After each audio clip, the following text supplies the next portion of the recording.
Hey everybody, this is Ron Cantor in Israel, and as you might imagine, the last 24 hours have been incredibly intense, but I wanted to bring you a bit of information that I just heard, and I'm not a I'm not a journalist. I don't have a hotline to the White House or to the Knesset like many of you. I just watch news on TV, but I just heard something that was confirmed by two sources, and it is quite interesting as you know, many in the U.S. and around the world are accusing Israel and the U.S. of starting this war.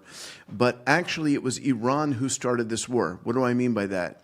Well, one of the reasons that around 40 top officials in Iran were killed in the first moments of this war is because they were gathering together to plan a preemptive strike against the U.S., I believe, probably, or maybe against Israel. It's a little unclear. They said the U.S., but it was more against the U.S. plans to attack eventually Iran. So what happened?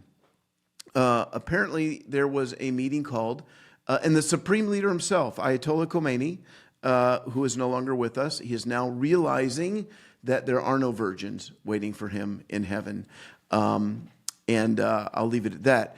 But he's been neutralized. He died very quickly after the war began, and that was because he was gathering with top officials to plan this strike. And what happened is that the CIA learned about this intelligence, and it was verified. You know, it's very strange that intelligence like that, just to get that type of precise, exact intelligence, and then they transferred that information to the Israelis, and the Israelis then unleashed our own preemptive strike, along with the U.S., who, from what I understand, is that our job was to, I say ours, I'm both American and Israeli, but the Israelis' mission was to take out the leadership as much as possible, and the U.S. was targeting military installations. And so because of that, I mean, it's just unbelievably foolish on their part that they would think that they were safe meeting together, but they did that. And that is the reason that the war began on Saturday morning, Israel time, Friday night in the U.S. or the other side of the world. It probably would not have begun, as many of you know, that the U.S. was planning on giving time for negotiations. But once they found out that Iran was planning a preemptive strike, well, then there was really no other decision. And then when you get this information that you can take out the world's most evil person. And when I say the world's most evil, I don't necessarily know that Ayatollah Khomeini was the world's most evil. What I mean is that when you take in his motivations and his means, you combine all that together. In other words, he would have been Hitler 2.0 if he could, just like Osama bin Laden, you know, just like the Taliban. The only thing that keeps those people from killing every Jewish person on earth, not to mention Westerners, is lack of opportunity, lack of ability, not having the weapons. And that's why Iran could not be allowed to get a nuclear weapon because they would have used it. Why? Because they're not being fueled by rationale, by let's figure this thing out. How do we have world peace and get along with each other? They're being fueled by an Islamic radical agenda based in a crazy theology that God wants them to kill the Jewish people and to make war on the West. And that Islam, which means submission, that the world would submit to Islam, that Islam would take over the world. They believed that God was with them in this mission. And even right now, I'm sure they believe that, even with their supreme leader dead. 40 top leaders killed by the great Satan, that would be America, and the little Satan, Israel. The real Satan, the Iranian regime, is reeling right now, but they will not step back. I'm talking about the leadership. They won't step back and go, you know what, maybe we had it wrong. No, this is a test. This is Allah testing our resolve. We can't give up. But here's what is happening right now, is the people of Iran are rejoicing. Watch this. دارم خواب میبینم سلام دنیای جدید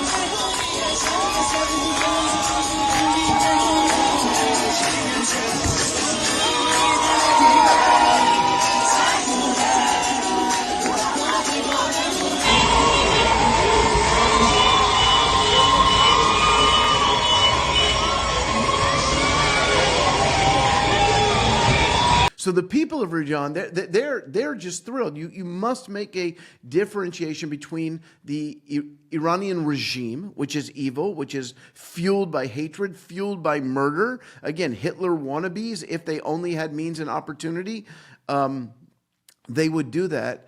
And the Iranian people. The Iranian people are more pro-Israel than Israel. The Iranian, I mean, we're a very divided society, but the Iranian people they have been waiting for this. They have been longing for this. They have been asking for this. So, America is divided. I've seen a lot of comments, both on the left and the right, against this war, but the people who are being freed right now, and again, we don't know what's going to happen. We hope and we pray that there will be a democratic government eventually installed or elected in Iran. I don't know the future. Here's what I do know. That the people of Iran right now are making videos, hundreds and hundreds of videos, where they are like screaming, yelling, not out of fear, not out of anger, not because bombs are falling and they're scared. They are saying, thank you, Israel, thank you, U.S., thank you for dealing with this. We've tried, we haven't been able to, but you now have our back. Now we have to pray that they have the ability to rise up and take back their government. Understand something. This is really amazing. And I understand that there are lots of opinions, and I don't get excited about people dying, even people that I don't like. I think it's a very fearful thing, but believe me, I understand the people of Iran under direct oppression, but I'm also very careful, with my words when it comes to people dying. But I would prefer that people who want to kill people lose their life than people who want freedom lose their lives. And we know that at least 35,000 Iranians were murdered by their own government over the past few months, not for an insurrection, not for violence against the government, but for simply using what we take for granted in many of our societies, which is freedom of speech. And so it is in our means to protect these people who are dying. There are people that I live literally 10 minutes from the Gaza Strip. So I understand death and destruction. And I do know that innocent people there have died. I also know that if Hamas was not their leadership, I know that if they actually had a democracy in Gaza, October 7th would not have happened, and there would not have been a war after. I remember in 1967, but I don't because I was 2. But in 1967, Israel won the Six-Day War, and the people of Gaza were happy. Why? Because they had been under Egyptian oppression for 19 years. They were thrilled that Israel had come in and pushed the Egyptians out. Unfortunately, the PLO, Arafat, they came in and they stirred up national. My wife, at 7 years old, her dad would take her into Gaza to go shopping for vegetables. We could have continued on that path, but we didn't. And so, but I know what it's like to live so close to that. But understand, there's been roughly, we don't know. We'll never know. If you think you know what happened in Gaza, I live 10 minutes away, and I don't know what's happening in Gaza. The news from both sides, I don't believe has been accurate. Maybe one day we'll find out. But here's what I do know. Roughly 70,000 people died. I believe half of those, if not the majority, were Hamas terrorists. That means that 35,000 innocent people died, and that's heartbreaking. That's wrong. Many of them are children, which is it is absolutely heartbreaking. But that happened. It's been 2.5 years. That happened in a defensive war that we did not start. Did we handle it 100% good? 100% correctly? Probably not. I'm going to say no. War is very difficult. It's very ugly. Mistakes are made. And so I'm not a mouthpiece for the Israeli government. I love my country. I'm happy to live here, but I'm also happy to be critical. I'm willing to be critical when it is needed. But understand something. That number, 70,000, take, the 35,000 at least that were terrorists, 35,000 people. That's exactly the same number of innocent people that Iran killed in their own nation in a matter of weeks. And yet we don't hear very much outrage, do we? We don't hear very much outrage from Tucker Carlson, from AOC, from Rashida Tlaib, we don't hear the same people who were concerned about Gaza have been almost silent about, and again, what's happening in Iran was not a war.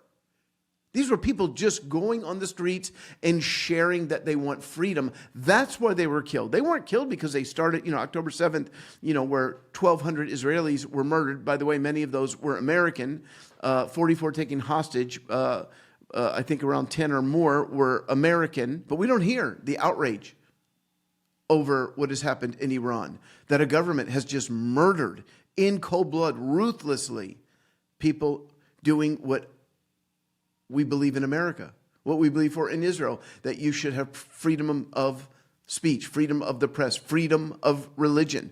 They say that the fastest growing church in the world right now, it's not in the U.S., it's not even in the Western Hemisphere, it is in Iran. It is in Iran. So it will be interesting to see what happens with this revival there in the coming weeks and months. Couple more things.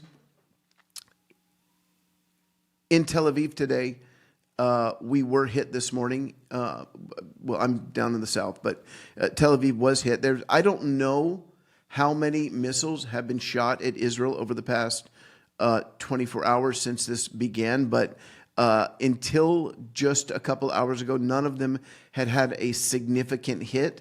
But when I woke up this morning... This is the damage that's been wrought by an Iranian ballistic missile attack in the heart of Tel Aviv. And this is still a very active scene you can see all around me. Look at how damaged this building is right here, and these vehicles as well, crumpled and crushed as a result of the destructive power of that blast. All around this block, you can see piles of debris and rubble as rescue workers, military officials, police officials are all on the scene, something that is very, very active still at the moment. I spoke with one of the paramedics who was among the first to arrive on scene. He described finding one building that was ablaze. That fire has obviously since been put out. One individual was in critical condition, rushed to the hospital. That person, a 40-year-old woman, has actually died, we've just learned. In addition to that, there was one person in severe condition, two others in moderate condition. Now, this has been the deadliest and the most severe destruction that we've seen from one of these Iranian ballistic missile attacks since this latest conflict erupted on Saturday between Iran and Israel. After Israel and the United States struck Iran, Iran has been retaliating with these ballistic missile attacks. But this was the first one to make severe impact inside a populated area in Israel. But as Israelis warn that this campaign against Iran is going to continue for at least several more days, you can anticipate that the Iranian retaliation will also continue, and we could be seeing more scenes like this. A ballistic missile, and these things are massive. We are used here in Israel to the Hamas rockets. We don't really... I mean, they're deadly. Don't get me wrong. If one hits you, it's your lights out. But if you're in your home, if you're definitely in your safe room, you'll be protected. But with these Iranian ballistic missiles, and that's one of the reasons why this war is going on, is to stop Iran from having these massive ballistic missiles, which are just, 30 feet long and huge in diameter, and they can take down an entire apartment building. Or they can gut an apartment building. So if you are in an apartment building and you are in your safe room, you are probably going to survive. But if it hits your safe room, you will not survive that. So it is scary for us here in Israel. It's not a game. It's not a video. And, Ilan and I, we spent a good part of yesterday running in and out of our safe room as the alarms would go off. Right now there's an alarm on my phone. Here, can you see that? Let's see if it refocuses. Not very well. But that is an alarm that came a few minutes ago. And they send us these alerts, which I was wearing my phone, my watch last night when I went to bed, and it's so loud. It's so loud. And it's meant to wake you up. And we got an alarm last night at midnight. This one just came earlier this morning. And when those alarms go off, you have about 10 minutes. See, the difference between Gaza and Iran is that when Gaza would shoot these rockets, it would, they would land almost immediately, 30 seconds. I mean, here in Ashkelon, 30 seconds maximum Tel Aviv, you might have a minute. But with Iran, we have about 10 minutes. So they basically will send out a warning, and then they will say you've got about 10 minutes to get to shelter, and then we can take our time. Now, then what happens is that if you are in a air, they don't know exactly when those 10-minute or 10-minute alarms go out, alerts go out, you don't know if your city is being targeted. So they send it out to the whole nation because they don't know. It's still, hundreds of kilometers away. But as it gets closer and the computers are able to determine where it's heading for, then there will be a siren all over your city, and then you go and you lock your door in your safe room, or if you don't have a safe room, you go to the stairwell, or you go into a miklat, a basement area or an underground bunker. I saw many people in Tel Aviv yesterday in their underground bunkers in the new light rail system, so that we now have a subway in Tel Aviv. And so, hundreds and hundreds of Israelis were going into the subway area where they would be protected. And let me just say one more thing. This isn't going to be long. Iran is targeting civilian populations, civilian population centers. The U.S. and Israel are targeting military installations. Let me just read to you. The targets inside of Israel so far have been launched. They launched waves of ballistic missiles, drones at military bases, specifically targeting air defense infrastructure, but also residential and civilian areas. Strikes have hit residential areas, including an apartment building in Tel Aviv and locations in Ramat Gan, which is a suburb of Tel Aviv, Beersheba in the south, and Bat Yam. And there may have been something in the past few minutes in Jerusalem as well. Now, you've also got targets in the UAE, in Bahrain, in Qatar. One day they'll teach us how to say that properly. But in Dubai, they've hit the airport. They have somebody died, several more were injured. They hit the airport. By the way, the UAE, Dubai's in the UAE, they are not at war with Iran. And so I understand that there are U.S. military installations there. But again, they targeted the airport. They also targeted, I believe, 2 hotels. So the airport damaged Dubai International Airport, Zayed International Airport in Abu Dhabi, resulting in civilian casualties. I know at least 1 death.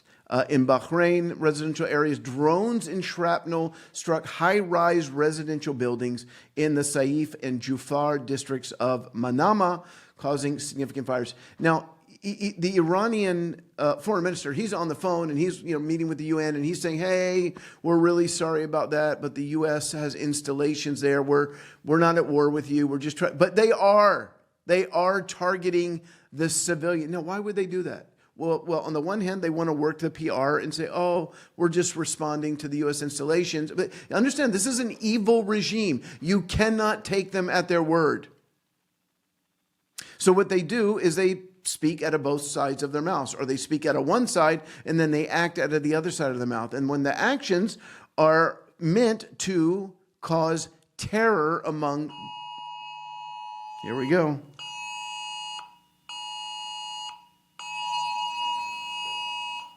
I don't know if you can see that. So, alerts expected in a few minutes. Find the best protection around when receiving the alert. Either enter into protected space until further notice. So, you might say, Ron, well, why are you not running to protected space? Well, it's right outside. So if there is a siren in my city, believe me, you will see me leave. But right now, I'm okay. So on the one hand, they'll say out of one side of their mouth that, we don't really want war with the UAE, with Bahrain. We don't want war with Qatar. We're just trying to respond against the U.S. assets there. But they're lying, because they have hit 2 hotels in the UAE. They have hit in Qatar. Ballistic missiles were reported landing in residential areas of Doha. with footage showing civilians fleeing, falling debris. Significant disruption to international aviation with over 14. That's not important at the moment. And let me just ask it about the 2 hotels in UAE. I know I heard that on the news. Let's see if. So yes, as of March 1st, 2026, that is today, the following 2 high-profile hotels in the UAE have been hit by Iran. There is I can't pronounce this, the Jumeirah Burj Al Arab Hotel and the Fairmont, I can say that one, which, by the way, gets a 4.6 review. I shouldn't make jokes right now, but in Israel, you know how we survive in always being in these very difficult, we have to have humor. So yes, there's a 4, and they have a pool and a spa and parking and Wi-Fi. And sadly, they've been hit. I don't think anybody died in those attacks. But again, that is meant to produce fear and terror. What the Iranian regime, they are terrorist because they inflict terror. So when they say, well, we're not really at war with you, no, they really are. They just need to appease the UN. So the UN, they've already condemned it. Antonio Guterres has already condemned it. They don't care about the people of Iran. That's the thing that really bothers me, when I hear these politicians and pundits all over the world, and they're not all on the left wing. There are many on the right wing. I don't want to mention this guy's name because I don't want to give him any more press than he needs. But right-wing pundits, condemning Israel, condemning the U.S. This is not America first. But you know what it is? It's humanity first. And I personally believe that one of the reasons that God made America strong was to protect nations that want democracy. And right now you have the Iranian populace, they want freedom. They want democracy. They don't want to be oppressed anymore. Women want to be able to wear what they want to wear, not have to walk outside and know that if they don't cover their head, they're going to get beaten by a man who's part of the religious police. Is that what you want to defend? Or would you rather to defend those seeking to free those people? Okay, so that is all I have to share now. I'll share more. Let me know if these are helpful. Please let me know if these are helpful, because if they're not, I won't do them. But just try and keep you posted. And pray for us. Pray for me, for Ilana. Again, we're just home. We did run. We risked our lives last night to eat pizza. Her sister lives down the road, and my brother-in-law makes the best homemade pizza, and everybody had been cooped up all day long.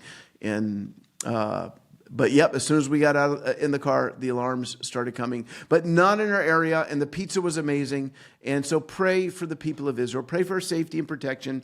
And by the way, understand that 20% of Israelis are Arabs. Many of them, most of them are Muslims. Some of them are Christian, Orthodox Christians, some evangelical Christians. So when I say pray for Israel, I'm not saying just pray for the Jewish people that live here. Pray for everyone who lives here. Because I'm sorry, I said I was going to finish, but let me just say this last thing. If I had told you 3 years ago that in 3 years Hezbollah would be completely downgraded. Right now, they are under the authority of the Lebanese government and army, and that is a huge change from before. They were the bullies in Lebanon, and the government could not control them. But they've experienced a huge downgrade ever since they checked their pagers a year and a half ago. Hamas, huge downgrade. They have lost their power, their authority. They're being told they must lay down their weapons. All the hostages are home. So Hamas is virtually gone.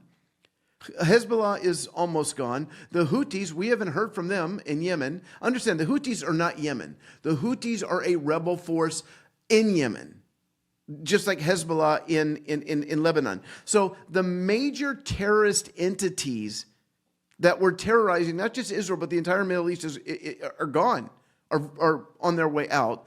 Syria, Bashar Assad fled to Russia, I guess, a year ago, and now they have a new government there that wants peace with Israel. Again, it's a wild card. We don't know exactly what's going on there, but so far so good. Not perfect. They have terrorized some of their own people, and many of the Druze have fled over into Israel and have asked for our protection, which we gave to them when they were being attacked. But it's a huge game changer with Assad gone. And the only thing left, I mean, all of Iran's proxies they're either gone, obsolete, dying out. Iran is the only one left in the Middle East to cause terror. They are the instability in the Middle Eastern region.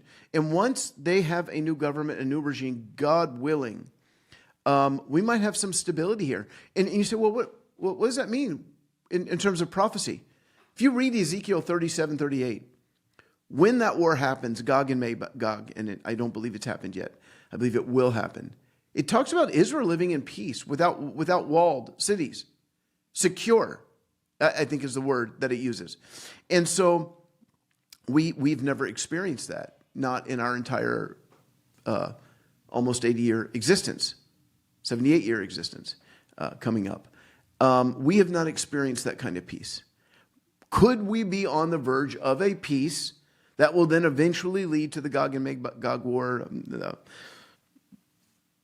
tribulation period, second coming of Jesus, the Messianic kingdom? Maybe. I think so. So, we may be seeing Bible prophecy play out before our eyes. Because again, before the second coming, Israel will live in peace. No walled cities, living in security. So we could be on the verge of that. Obviously, the only peace that can come to the world, the ultimate peace, the eternal peace, is through Yeshua the Messiah. So let's continue to pray for that the nations of the world would turn to him. We know that darkness is going to grow darker, but the light is going to grow brighter. In the midst of chaos and craziness, I do believe we'll see competing revival in the end times as well. So God bless you. Have a safe day, and we do appreciate your prayers. Bye. Shalom. All right, I just need to jump back in. I have breaking news. And the proof is that I am wearing a different shirt. That is how you know it's breaking news. Saudi Arabia has told Iran they better back off or they are going to attack back. Apparently, Iran has been attacking several of the Gulf states. We mentioned earlier UAE, Bahrain. Now Oman has been attacked, and Saudi Arabia has been attacked by Iran. So this could be some sort of doomsday plan in the case that the supreme leader was killed, that they would just go all out. It's a suicidal plan because even though they are the second strongest nation in the Middle East, next to Israel, they are no match for the entire Middle East, certainly not with Israel leading. And hello, United States of America. So it's really belligerent behavior. It's dangerous behavior. But the Saudi crown prince has just sent word to Iran, and it says, if you attack again, we are going to attack back. Now, that is a big deal because Saudi Arabia, which is a major player in the Middle East, certainly when it comes to oil and finances, they have stayed out of this. They closed off their airspace to the U.S. and to Israel as kind of a sign to Iran, like, hey, we don't want any of this. And I think that was their stand. Listen, I don't think there's any love lost between Saudi Arabia and Iran. And I think Saudi Arabia would love a new regime in Iran. But they did not want to fight with Iran because they're not, I don't think militarily, they are a match for Iran. But now, where you've got the United States, you've got Israel, you've got UAE, Oman, Qatar, you've got all these nations. I don't want to say we're uniting together because so far, as far as I know, only the U.S. and Israel are actually on the offensive. But they're attacking far and wide within the Middle East. So that is the breaking news, that Saudi Arabia has threatened Iran, one more attack, and we are going to get involved.